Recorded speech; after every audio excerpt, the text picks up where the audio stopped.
सर्व जे आम्ही भारतवासी आहेत, हे सर्व एक दुसऱ्याचे बंधू आहेत, एक दुसऱ्याचे यांचे नातेसंबंध आहेत, एकमेकांच्या उत्साहामध्ये सर्व सहभागी होतात आणि त्याचप्रमाणे इतर धर्माचे लोकही आमच्या उत्साहामध्ये सहभागी होतात आणि आम्ही पण त्यांच्या धर्मामध्ये सहभागी होतो. नमस्कार मित्रांनो, अस्सलाम वालेकुम. आपण आज मिल्लतनगर मशिदीमध्ये आलेलो आहोत आणि ही मशीद जी आहे ती मिल्लतनगर जी आहे आखनबाळा आणि इकडनं दत्तनगर बघितले त्यांच्या मधात हा एरिया येतो आणि लाल बिल्डिंगच्या जवळ. हे आपल्याला बोलायचं कारण असं की आपल्याला येताना कोणताही म्हणजे अडचण येऊ नये म्हणून आपण हा पत्ता याद रखा. ही मशीद जी आहे मिल्लतनगर मशीद मिल्लतनगरमध्ये आहे आणि लाल बिल्डिंग जवळून एकदम नजदीक पडते आणि बाजूला आखनबाळा असा हा एरिया आहे. ह्या मशिदीमध्ये आज विशेष गोष्ट अशी झालेली आहे की मशिदीमध्ये काही निर्णय घेण्यात आलेला आहे की मशिदीचे दर्शन म्हणजे मशिदीमध्ये काय असतं. कारण की काही लोकांना फारच असं गैरसमज असू शकतो की मशिदीमध्ये काय चालतं आणि काय करतात काही लोक. म्हणजे फक्त मशिदीबद्दलच नाही तर प्रत्येक कोणताही धार्मिक स्थान असू द्या त्याबद्दल लोकांमध्ये गैरशंका असू शकते. कोणताही मनात कोणताही न्यूनगंड असू शकतो की त्यामध्ये काय चाललं आहे हा प्रत्येक दुसऱ्या धर्माच्या व्यक्तींना आपल्या मनात येऊ शकते की समोरच्या धर्मियांच्या धार्मिक स्थळांमध्ये काय होत आहे. तर याबद्दल ट्रस्टी लोकांनी आणि जमाते इस्लामी हिंद ह्या लोकांनी हे निर्णय घेतलेला आहे की मशिदीचं दर्शन आपण लोकांना म्हणजेच इतर धर्मियांना मुस्लिमऐवजी इतर कोणतेही धर्म असू द्या त्या लोकांना इकडे यायची मुभा आहे किंवा सूट आहे किंवा त्यांचे हे विचार आहे की प्रेमाने त्यांनी बोलवलेलं आहे लोकांना. आपण काही ते मशिदीचे काही ट्रस्टी वगैरे आहेत किंवा काही कार्यकर्ते किंवा जे इकडचे राखण ठेवतात असे काही पदाधिकारी आपल्यासोबत आहेत, त्यांच्याशी आपण बोलूया. सर, आपला परिचय आपण अगोदर सांगूया. माझं नाव सय्यद अशरफ अली अमजद अली आहे आणि मी जमात इस्लामी हिंद शाखा भुसावळचा कार्यकर्ता आहे आणि समाजसेवक पण आहेत. तसेच मी भुसावळ शहरामध्ये राहत कोऑपरेटिव्ह क्रेडिट सोसायटीच्या नावाने एक व्याजी संस्था चालवतो. त्याच्यामध्येही सर्व धर्मीय लोकांना त्यापासून फायदा मिळत आहे. जवळजवळ 3 वर्षापासून आमचा हा उपक्रम सुरू असून आम्हाला आनंदाची गोष्ट अशी आहे की आम्हाला या वेळेला अप्रमाणपत्र मिळालेलं आहे. अशा परिस्थितीमध्ये आम्ही ते काम केलेलं आहे की ज्या परिस्थितीमध्ये भुसावळ शहरातील सोसायट्या बुडवण्यात आल्या, ठेवीदारांचे ठेवी लोकांनी हडप केले, ते अशा परिस्थितीमध्ये आम्ही एक चांगला उपक्रम राबवून आणि लोकांना त्यापासून फायदा पोहोचवण्याचा प्रयत्न केलेला आहे. सर, आपण उद्या जे लोकांना एक आमंत्रण दिलेलं आहे की तुम्ही मशिदीमध्ये या आणि बघा आम्ही मशिदीमध्ये काय असतं आणि कशा प्रकारे प्रार्थना वगैरे केली जाते त्याबद्दल आपण काय बोलणार सर? आता मागील काही दिवसापासून असं झालेलं आहे की 2 समाजामध्ये तेढ निर्माण करण्याचा काही प्रयत्न केला जात आहे आणि काही समाजकंटक एलिमेंट्स जे आहेत ते चुकीचा प्रचार करून मुस्लिम धर्माबद्दल द्वेष पसरवण्याचा काम करत आहे.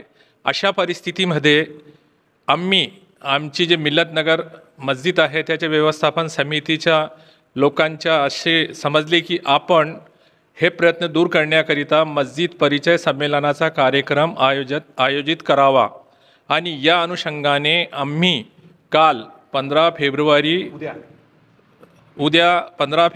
2025 संध्याकाळी 6 ते 7 वाजेपर्यंत हा कार्यक्रम मिल्लतनगरमध्ये आयोजित केलेला आहे.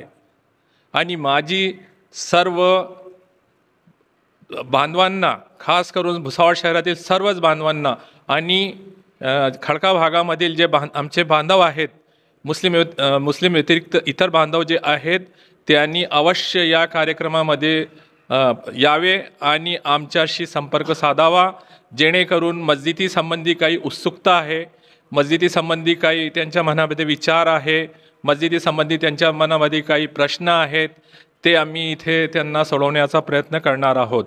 तसेच आम्ही मस्जिदीच्या माध्यमातून इथे काय केले जाते, कशी प्रार्थना केली जाते, अजान काय असते, अजानचा अर्थ काय असतो, मस्जिदची दिशा पूर्व पश्चिमच का असते, मस्जिदची इमामत कोण करतो, मस्जिदचा खर्च कसा भागवला जातो, असे विविध प्रश्न आहेत जे आमचे देशबांधवांच्या मनामध्ये वेळोवेळी येत असतात. या सर्व प्रश्नांना आम्ही उत्तर देण्याचा प्रयत्न करणार आहोत.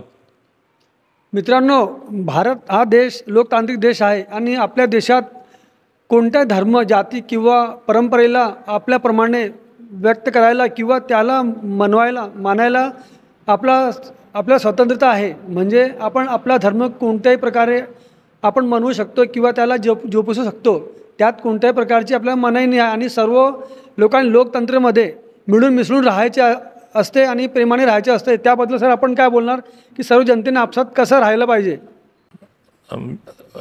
माझं तर म्हणणं असं आहे की सर्व जे आम्ही भारतवासी आहेत हे सर्व एक दुसऱ्याचे बंधू आहेत, एक दुसऱ्याचे ज्यांचे नातेसंबंध आहेत, एकमेकांच्या उत्साहामध्ये सर्व सहभागी होतात आणि त्याचप्रमाणे इतर धर्माचे लोकही आमच्या उत्साहामध्ये सहभागी होतात आणि आम्ही पण त्यांच्या धर्मामध्ये सहभागी होतो. आणि आत्तापर्यंत आमच्या देशाची अशी परिस्थिती होती की इथे कोणत्याही प्रकारचा भेदभाव न होता सर्व मिळून मिसळून इथे सर्व सण वगैरे साजरे करत होतो.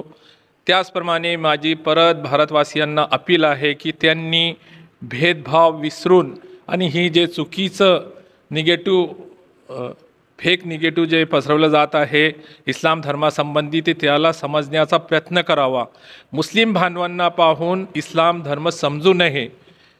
इस्लाम धर्माला जर समजण्याचं असेल तर पवित्र कुराण आणि प्रेषित साहेबांचे हदीस याचं अध्ययन केल्यानंतरच आम्हाला खरा इस्लाम काय आहे हे समजेल आणि याच नंतर आमचे बांधव इथे काही निर्णय करू शकतात की मुस्लिम बांधव याच्यावर किती आचरण करतात, किती आचरण करत नाही, हा महत्त्वाचा मुद्दा आहे. तरी मी परत सर्व बांधवांना विनंती करतो की त्यांनी आमच्या कार्यक्रमामध्ये अवश्य यावे आणि आमच्या कार्यक्रमाची शोभा वाढवावी ही मी परत सर्व शहरातील बांधवांना विनंती करत आहे.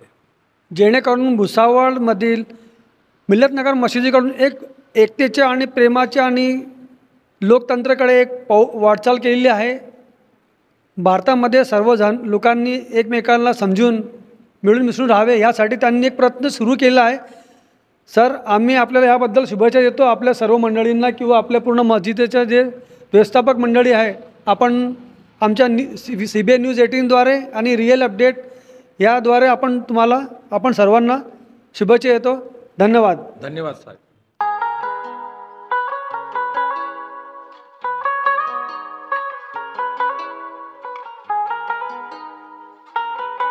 इन्फिनिक्स आई केयर ऑप्टिकल, जहां आपको मिलेंगे टाइटन, रेबन और बाकी बड़ी कंपनियों के चश्मे, गॉगल्स, गर्मियों के लिए, फैशन के लिए. आइए, हमारा पता है वसंत टॉकीज के रोड, म्यूनसिपालिटी दवाखाने के सामने, भुसावळ.